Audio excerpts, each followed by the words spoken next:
Assalamualaikum semuanya.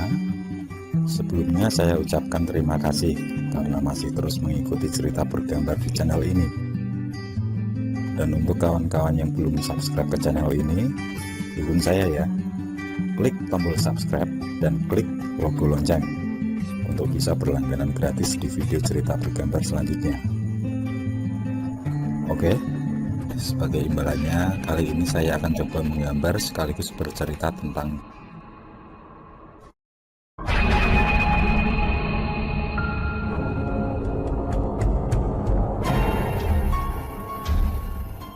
kalau kamu juga merasa cinta, tidak ada salahnya kamu menjalin kembali kasih cinta itu, Res. Aku sudah melakukan amanatmu, Yesi. Tenanglah kamu di sana.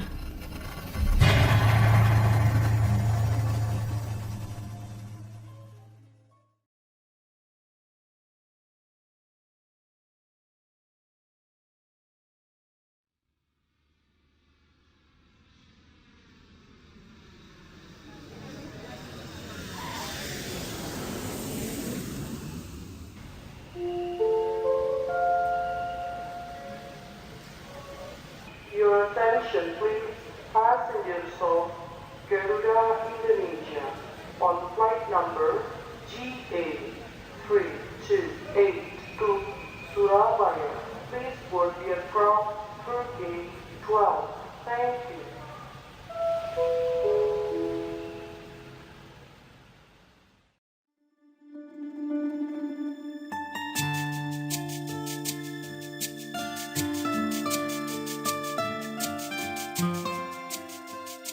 Waktu menunjukkan pukul 10 pagi, di mana Ismi sudah berada di Bandara Juanda saat itu.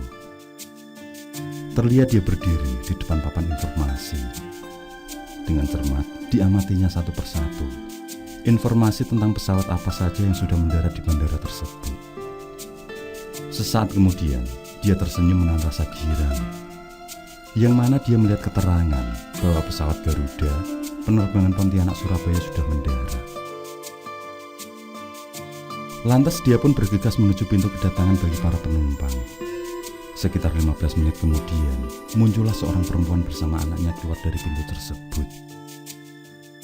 Dialah Resti, sosok yang dinantinya.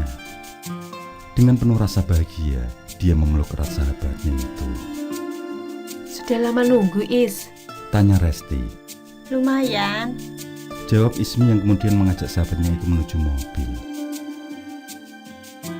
2 jam perjalanan dari Bandara Juanda menuju Kediri seakan tidak terasa. Karena sepanjang jalan, mereka tiada henti bercerita melepas rindu. 2 sahabat itu membuka obrolan tentang masa lalu mereka. Ismi sendiri mengenal Resti saat mereka sama-sama sebagai pegawai di Hong Kong, di mana mereka secara kebetulan bekerja di apartemen yang sama. Hanya saja berbeda lantai dan beda majikan. Ismi bekerja di lantai 6, sedangkan Resti bekerja di lantai 1. Karena seringnya bertemu, membuat mereka menjadi semakin akrab. Bahkan seiring berjalannya waktu, hubungan mereka sampai seperti saudara sendiri. Hingga suatu hari, majikan Ismi yang merupakan orang Cina dan memiliki usaha di sana memutuskan untuk berkunjung ke negerinya. Mau tidak mau Ismi harus ikut dengan majikannya. Dia pun meninggalkan Hong Kong dan berpisah dengan sahabatnya tersebut. Hampir setahun, Ismi berada di negeri Cina. Dan pada saat kembali ke Hong Kong, Ismi sudah tidak mendapati Resti bekerja lagi di sana. Menurut informasi yang diperoleh, ternyata Resti sudah pindah majikan. Namun dia tidak tahu di mana keberadaan sahabatnya kala itu. Sejak itulah, mereka putus kontak. Tidak pernah bertemu lagi hingga waktu yang lama. Resti hanya tersenyum saat mendengarkan sahabatnya itu mengenang kembali masa-masa itu. Semenjak kemudian, giliran Resti yang akan bercerita. Namun kisah itu tertunda karena mereka sudah sampai di rumah Ismi. Inilah rumahku, Res. Semoga kamu dan anakmu betah beberapa hari ke depan nanti ya. Ucap Ismi. Resti pandangi bangunan rumah ala Hongkong itu. Cukup mewah juga. Mungkin desain tersebut diperoleh Ismi saat masih menjadi TKW.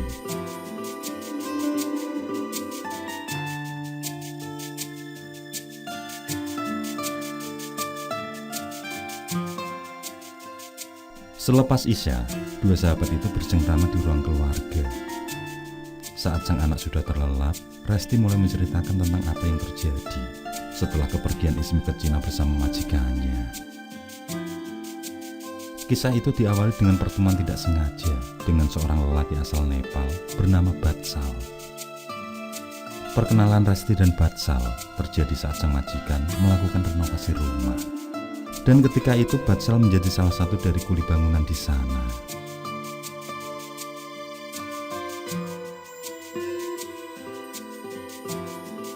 Dari seringnya bertemu, akhirnya Batsal dan Resti pun menjalin hubungan spesial. Batsal yang mengungkapkan kalau mencintai Resti, pada akhirnya membujuk agar Resti memutuskan kontrak dengan majikannya dan mengajukan permohonan ke imigrasi Hong Kong agar bisa mendapatkan surat paperan. Paperan sendiri merupakan izin tinggal di Hong Kong sebagai pencari suaka tinggal. Jadi orang yang berstatus sebagai paperan, dia boleh tinggal di Hong Kong tanpa visa ataupun kontrak kerja dengan majikan. Dengan catatan, mereka tidak boleh bekerja dimanapun, juga dalam bidang apapun, karena orang-orang paperan tidak memiliki paspor ataupun ID card. Mereka hanya memiliki selembar kertas dari imigrasi sebagai bukti jika ada pemeriksaan polisi. Sedangkan bekerja bagi pemegang paper adalah suatu pelanggaran atau ilegal. Orang-orang yang berstatus sebagai paperan akan berurusan dengan hukum jika kedapatan sedang bekerja. Hal itu dikarenakan orang-orang paperan ini setiap bulan memiliki jatah dari pemerintahan Hong Kong. Akan tetapi, karena uang yang diberikan tidaklah seberapa, bahkan tidak bisa menutup kebutuhan, maka menjadikan para paperan terpaksa harus bekerja secara sembunyi-sembunyi agar tidak diketahui pihak berwajib. Sementara ada dua golongan orang-orang paperan. Yang pertama adalah golongan lurus. Biasanya para paperan dari golongan ini secara sembunyi-sembunyi bekerja di rumah tangga ataupun di rumah-rumah makan. Sedangkan golongan yang kedua adalah golongan yang menyimpang. Biasanya mereka bekerja di klub-klub malam sebagai wanita penghibur atau menjadi simpanan para sugar daddy berduit yang mencari kepuasan.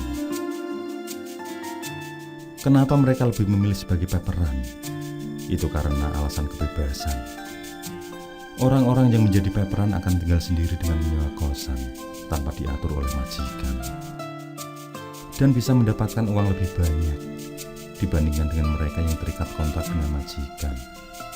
Tapi kesulitannya adalah segala kebutuhan dari tempat tinggal juga makanan harus ditanggung sendiri.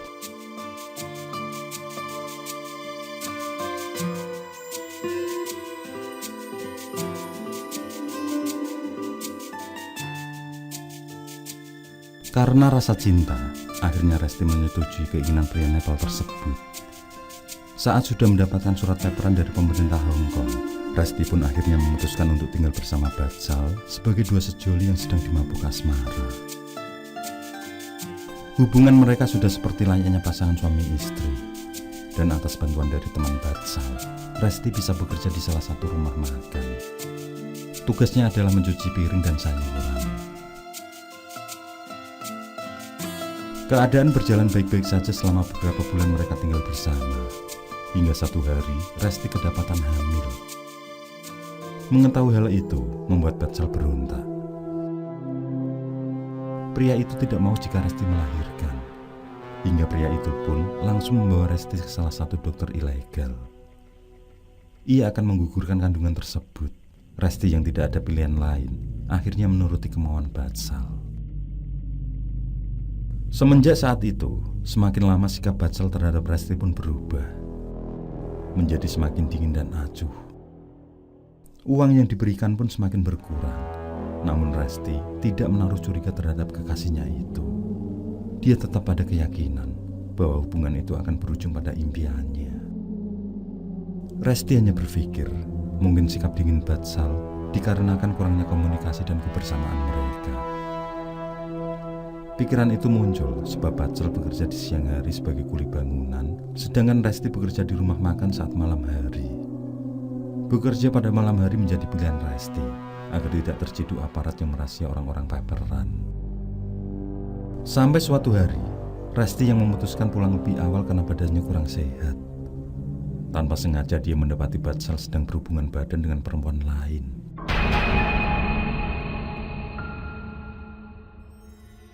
Resti pun tersadar kalau sikap dingin Batsal terhadapnya karena memiliki hubungan dengan perempuan lain.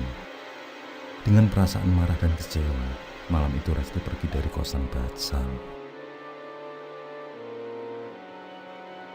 Dengan perasaan hancur, Resti putuskan pergi ke rumah temannya yang sesama peperan.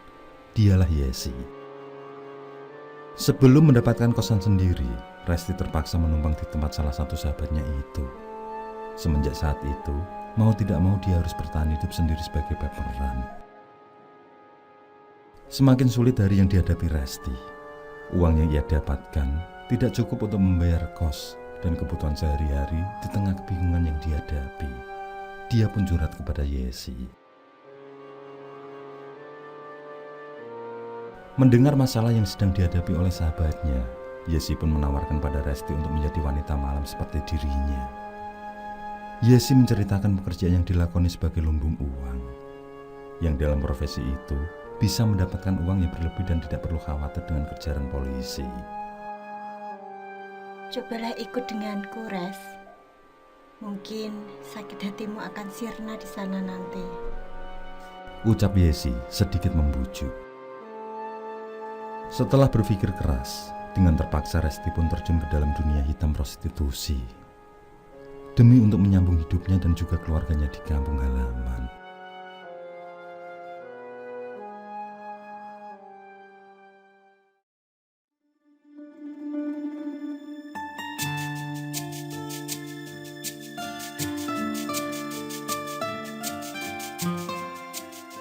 Setelah benar-benar mantap, Yesi membawa Resti pada salah satu apartemen yang ada di Hong Kong. Di situ dia diperkenalkan dengan Mr. Wong, yang merupakan mucikari yang akan mengatur segalanya untuk Resti. Dan sejak malam itu, Resti pun berganti nama menjadi Rose.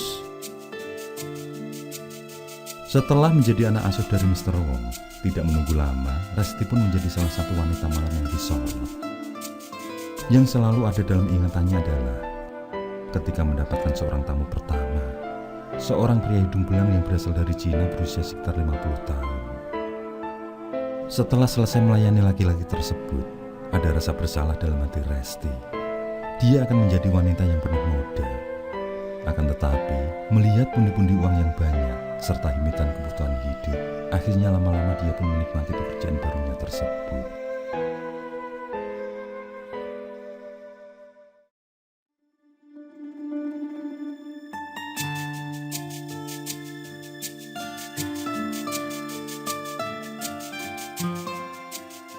Dua tahun berlalu. Entah sudah berapa puluh pria hidung belang yang sudah menikmati tubuh Resti. Ada keinginan dalam hati kecil untuk berhenti menjadi seorang wanita malam dan kembali menjadi peperan lurus seperti dulu. Walaupun gajinya tidaklah seberapa, tapi hasil yang ia dapatkan halal dibandingkan dengan menjual tubuh pada pria hidung belang. Di tengah kebingungan yang berkecamuk di dalam hatinya itu, tanpa sengaja dia bertemu dengan laki-laki asal Jerman bernama David. Tanpa ada rasa lain yang menyelimuti hatinya. Namun dia sadar diri dengan kondisi dirinya. Sehingga sebisa mungkin dibuang jauh-jauh rasa cinta yang datang. David yang awalnya menjadi pelanggan Resti, ternyata lama-lama menaruh hati pada Resti. Yang pada akhirnya Resti mulai terbuka dengan pribadinya selama ini. Mereka pun semakin dekat dan selalu bertukar pikiran. Hingga terjalinlah kisah asmara di antara mereka. Dari situ, David menyuruh Resti agar berhenti menjadi wanita malam. Dan dengan penuh kemantapan, diajaknya Resti hidup bersama. Meski masih ada sisa trauma dari perlakuan Batsal, namun cinta yang kuat membuat Resti menuruti keinginan David. Dia berhenti menjadi wanita malam dan mulai menjalani hidup bersama David. Kebahagiaan dirasakan Resti karena akhirnya Tuhan memberikan orang baik untuk menjaga dirinya. Dan David pun berjanji akan menikahi Resti suatu saat nanti. Semoga kamu menemukan kebahagiaan bersama David, Res. Ucap Yesi merasa kehilangan. Terima kasih Yesi. Aku tidak akan pernah melupakan budi baikmu. Dan semoga kamu juga mendapatkan lelaki yang menjadi idamanmu kelak. Balas Resti.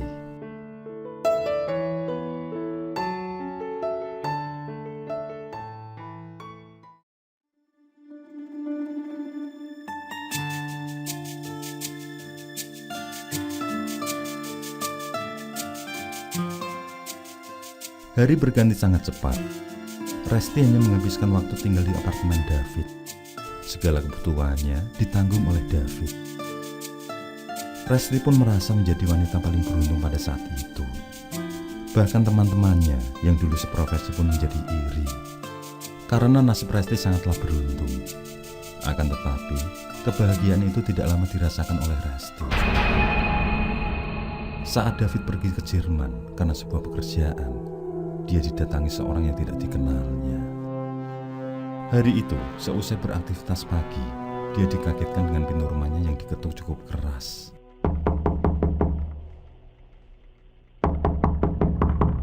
Dengan segera, Resti beranjak membuka pintu. Tampak seorang wanita bule berdiri di hadapannya.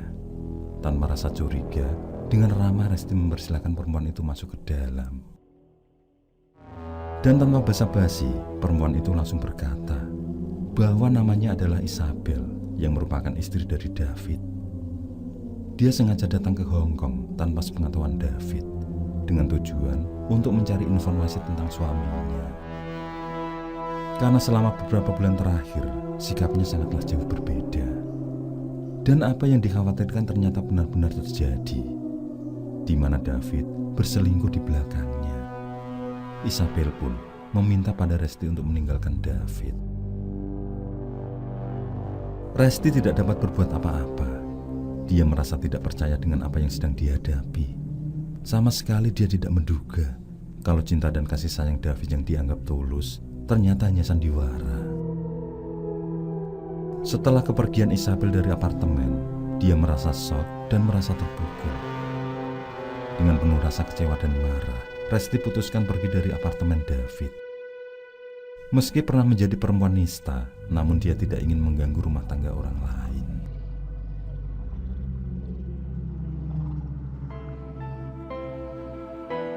Resti kembali menuju ke rumah sahabatnya, Yesi.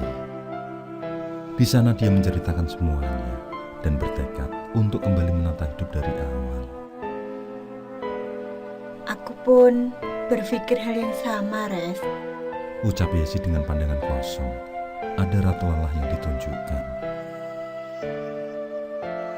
Setelah keluh kesah itu berakhir, bersama Yesi yang memutuskan berhenti menjadi wanita malam, mereka berdua pun memilih mencari uang dengan cara yang halal, yakni dengan berjualan makanan khas Indonesia. Mereka yang mempunyai keahlian di bidang kuliner akhirnya membuat kue khas Indonesia yang dititipkan di beberapa toko dan sebagian dijual melalui jasa sesama TKW dengan sistem bagi hasil. Pekerjaan itu mulai mereka nikmati, walaupun hasilnya tidaklah terlalu besar, tapi dalam hati mereka merasa tenang. Malam itu sangat cerah. Dua sahabat dalam perantauan itu tampak bersantai melepas lelah. Perbincangan mereka begitu penuh keakraban. Jika terjadi sesuatu hal buruk padaku, aku minta tolong padamu, Res. Di tengah perbincangan santai itu, mendadak Yesi berkata penuh serius. Entah apa yang dipikirkan, sehingga dia berpesan agar Resti bersedia memberikan barang pada ibunya di kampung. Barang tersebut disimpan dalam sebuah box yang terkunci. Ucapan Yesi ini membuat Resti terheran. Seakan kata-kata itu memberikan isyarat bahwa Yesi akan pergi jauh. Tapi Resti membuang jauh-jauh pikiran negatif itu dan hanya mengiyakan pesan dari sahabatnya itu.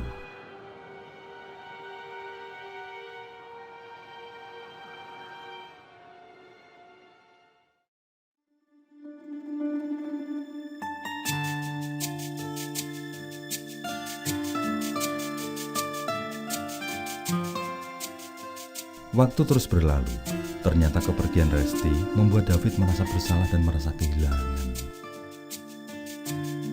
Lelaki itu benar-benar jatuh cinta pada Resti. Yang dari situ, David pun terus mencari keberadaan Resti. Dia mencari ke tempat kerjanya dulu. dan dari petunjuk yang diberikan oleh Mr. Wong, akhirnya David menemukan tempat tinggal Jessie. Diputuskanlah untuk mencari kontrakan Jessie.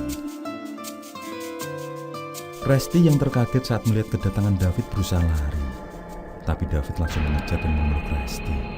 Dia minta maaf karena tidak jujur dari awal. Dan berkata kalau dia benar-benar sangat mencintai Resti.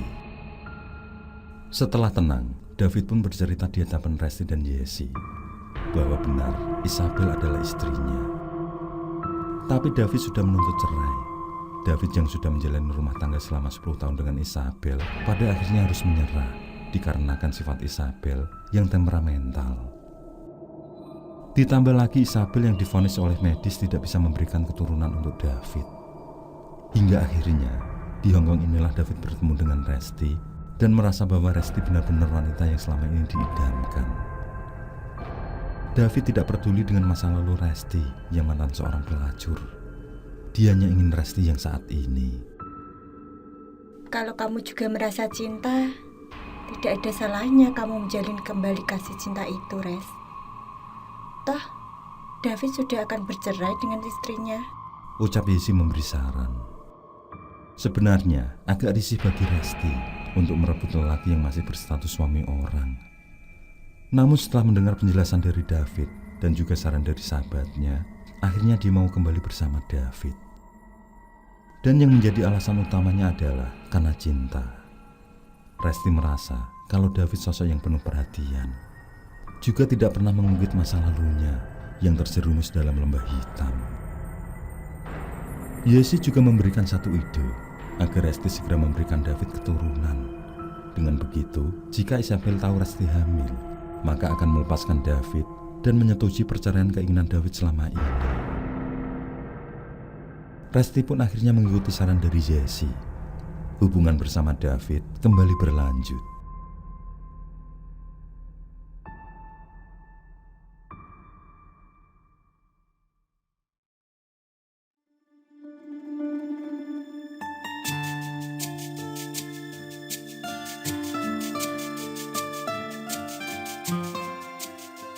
Hubungan David dan Resti terjalin sangat harmonis, yang kemudian Resti kembali ke apartemen David serta menghentikan aktivitasnya bersama Jessie. Maaf ya Jessie, kamu bisa kan mencari penggantiku? Ucap Resti berpamitan. Jessie hanya tersenyum. Dia ikut bahagia melihat Resti sangat berbinar. Secepatnya dia akan mencari seorang asisten untuk usahanya. Beberapa bulan kemudian, Resti pun hamil. Tapi alih-alih melepaskan David, Isabel yang mengetahui bahwa Resti sedang hamil justru menjadi murka. Saat David pergi ke Jerman untuk sebuah pekerjaan, secara tiba-tiba Isabel datang ke apartemen dengan dua pria. Tanpa basa-basi, Isabel langsung menyuruh mengajar Resti. Dengan membabi buta, diajarnya Resti sampai tidak berdaya. Dan sebelum meninggalkan Resti, Isabel berkata bahwa itu adalah balasan dari apa yang sudah diperbuat padanya, yakni berani mengganggu rumah tangganya bersama David. Dengan sisa-sisa tenaga yang dia miliki, Resti merangkak dengan merasakan dadanya sesak. Diraihnya handphone, lalu minta bantuan pada Jessie. Akan tetapi sahabatnya itu tidak bisa dihubungi, HP-nya tidak aktif. Resti terduduk di samping tempat tidur. Dia dibanjiri air mata saat melihat darah sudah membasahi kakinya. Darah yang keluar semakin banyak, sehingga dia tidak sadarkan diri.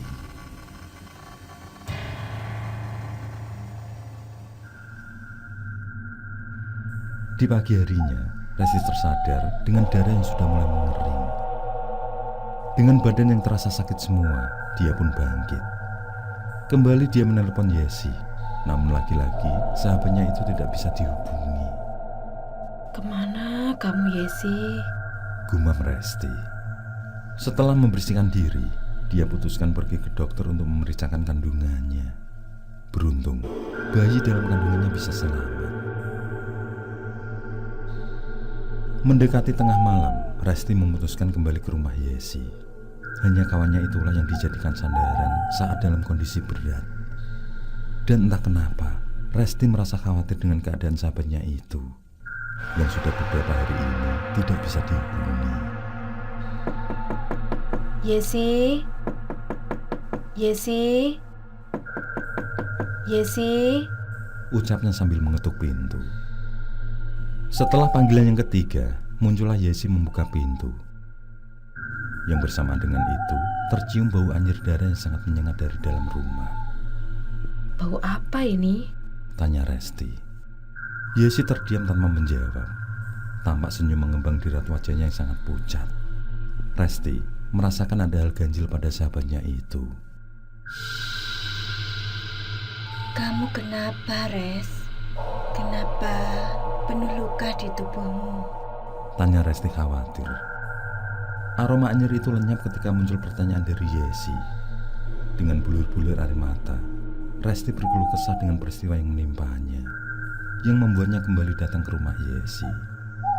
Bersabarlah, Res. Semua pasti akan berujung kebahagiaan. Ucap Yesi coba menghibur. Dalam keadaan penuh kesedihan itu, tiba-tiba Yesi berkata agar Resti mengirimkan barang yang ada di box. Yang mana barang tersebut dulu pernah dia ceritakan. Barang itu sudah kupersiapkan di kamar kamu. Lanjutnya, tanpa berpikir macam-macam, Resti kembali mencairkan suasana dengan berbagi kisah selama beberapa bulan terakhir. Yesi menceritakan kalau dia menemukan seorang yang membantu dalam usaha kuenya. Orang tersebut bernama Indah, yang juga seorang bakeran. Dia merasa senang karena Indah juga mempunyai keahlian membuat kue. Bahkan hasilnya lebih memuaskan. Dan selama ini dia pindah membuat kue di rumah Indah yang lokasinya lebih strategis. Cerita terus bergulir hingga mereka pun sama-sama tertidur di ruang tamu.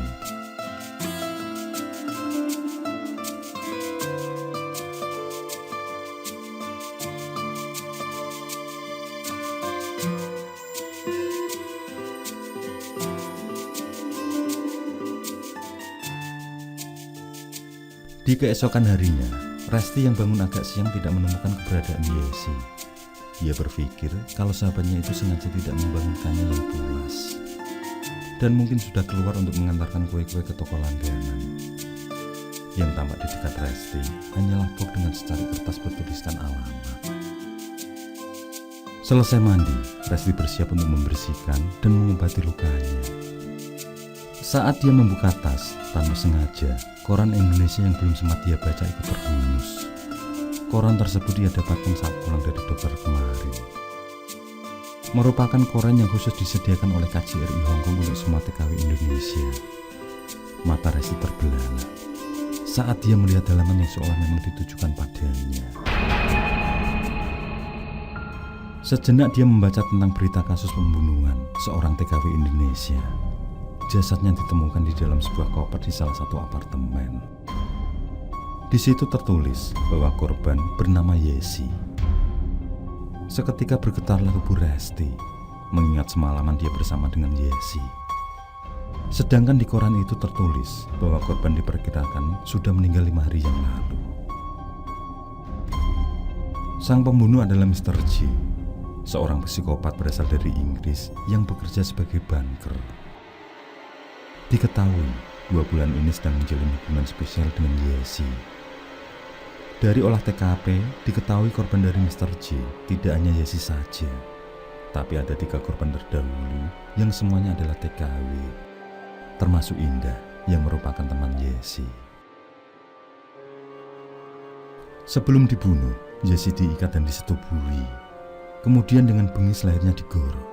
Setelah Yesi meninggal dunia, jasadnya dimasukkan ke dalam koper dan ditaruh di balkon apartemen.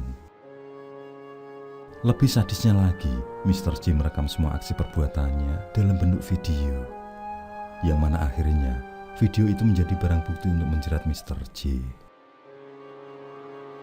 Resti merasa bergidik akan apa yang baru dibacanya. Di saat itulah dia baru tersadar bahwa kamar tersebut sangat tidak terawat. Dan begitu keluar, ternyata kondisi sama dia temukan, penuh debu dan sarang laba-laba di setiap penjuru. Padahal semalam dia tidak melihat apapun. Dengan tubuh gemetaran, Resti kembali masuk, lalu dibereskan semua barangnya. Termasuk box amanat terakhir dari Yesi. Dia pun keluar rumah dengan segera. Begitu sampai di luar, dia pandangi rumah tersebut. Air matanya mengalir disertai sebuah penyesalan.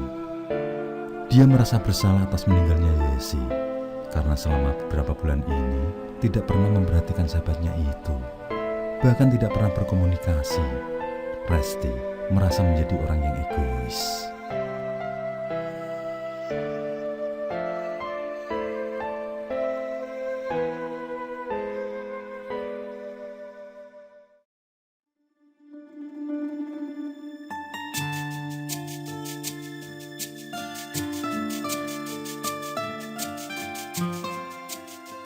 Resti putuskan pulang ke tanah air. Sebelum meninggalkan apartemen David, dia menulis surat untuk calon ayah dari bayinya itu. Dia berpamitan dan juga memberitahukan tentang apa yang dialami saat David tidak berada di Hong Kong. Dengan bantuan KJRI, akhirnya Resti bisa kembali pulang ke tanah air dengan selamat. Setiba di tanah air, atas saran dari keluarganya, Resti menunggu kelahiran buah hati, baru menyampaikan amanat terakhir Yesi. Sebenarnya Resti ingin langsung ke rumah orang tuanya Yesi di wilayah Jawa Timur, tapi dokter menyarankan agar dia beristirahat hingga beberapa bulan.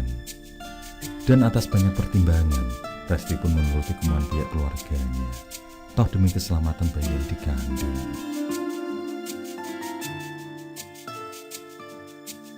Akhirnya dia pun melahirkan anak laki-laki yang diberi nama Adam. Anak laki-laki yang memiliki wajah khas Eropa karena wajah Adam sangat mirip dengan ayahnya. Namun laki-laki amanat dari Yesi harus tertunda karena pihak kedokteran menyuruhnya beristirahat hingga beberapa bulan. Kalaupun melakukan kegiatan harus yang ringan saja, termasuk dalam melakukan perjalanan jarak jauh. Semua harus ditunda.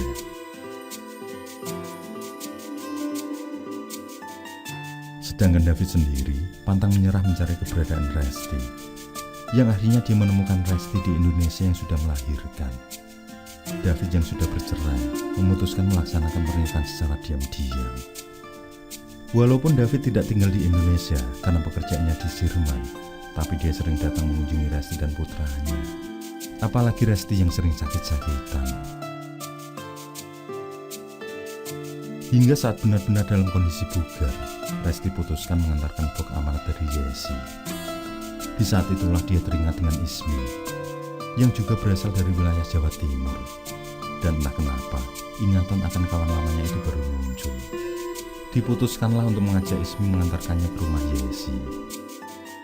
Waduh, panjang banget kisahmu, Res. Ismi terharu. Dia tidak menyangka riwayat Resti sangat berat saat ditinggalkannya. Dia ingat betul, selama masih satu tempat bersama Resti, sering dijadikan tempat curhat kawannya itu. Di benaknya ia berpikir, mungkin saja Resti tidak memiliki sahabat yang dijadikan tempat bertanya, sehingga sosok Batsal membuatnya terlunta-lunta.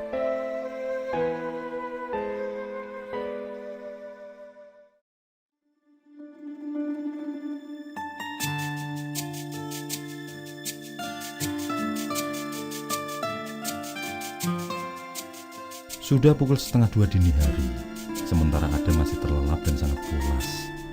Mungkin capek karena perjalanan sepanjang hari ini. Resti masih terdiam terlarut di masa lalunya. Sedangkan Ismi membayangkan betapa panjang derita yang dilalui kawannya itu.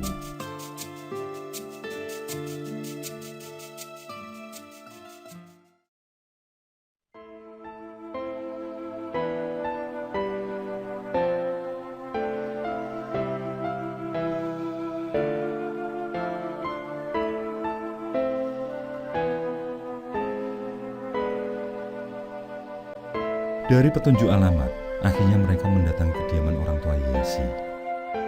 Resti menyerahkan box tersebut pada ibunda Yesi sambil meminta maaf. Maaf Bu, setelah 4 tahun aku baru bisa menyampaikan amanat ini. Ucap Resti merasa bersalah. Lalu dia menceritakan alasan hingga sampai berlarut baru datang. Semua karena penyakit yang mengharuskan dia beristirahat total. Di hadapan mereka, box itu pun dibuka. Ternyata di dalamnya adalah sejumlah uang, mukena, beserta baju gamis baru. Juga terdapat sepucuk surat. Dalam surat itu, Yesi mengatakan pada ibunya bahwa uang itu dikumpulkan untuk sang ibu berangkat umroh ke Mekah. Karena ibunya pernah bercerita tentang keinginan untuk berangkat ke tanah suci. Yesi pun menulis permintaan maaf pada ibunya karena selama di Hong Kong pernah terjerumus ke dalam dunia hitam. Akan tetapi, Yesi menegaskan bahwa uang yang diberikan itu adalah uang halal yang dikumpulkan dari hasil jualan makanan.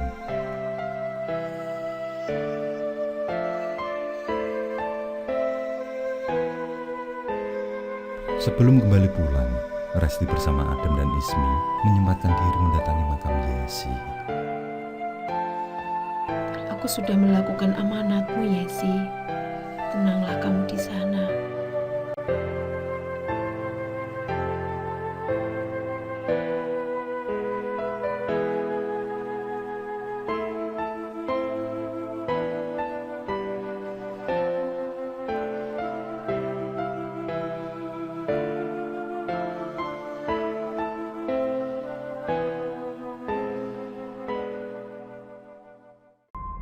Oke, saya kira cukup cerita kali ini. Untuk cerita-cerita lainnya, silahkan buka di bagian video dalam channel ini, di playlist cerita bergambar. Sekali lagi terima kasih ya. Jangan lupa like, komen, share juga boleh. Dan untuk yang belum subscribe, langsung klik tombol subscribe. Semangat berkarya. Akhirul kalam, wassalamualaikum warahmatullahi wabarakatuh.